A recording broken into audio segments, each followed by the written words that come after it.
Let me show you how to make your very own liquid fertilizer. Oh yes, your own. It's cheap and it's yours. You know what's in it. Stay tuned. So I'm going to show you what I do.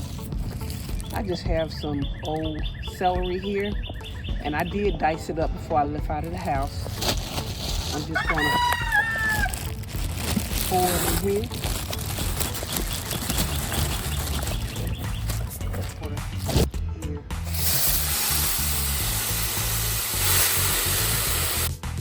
There's a couple of reasons why I'm using this fertilizer.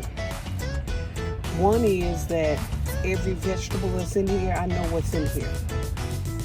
Didn't I tell you it was easy? Now you can let it sit for 3 days or 3 months. It doesn't matter. Make sure that you dilute it with water before you apply it to your plants. Now you got your liquid fertilizer. Go ahead and grow something. Here's the better health,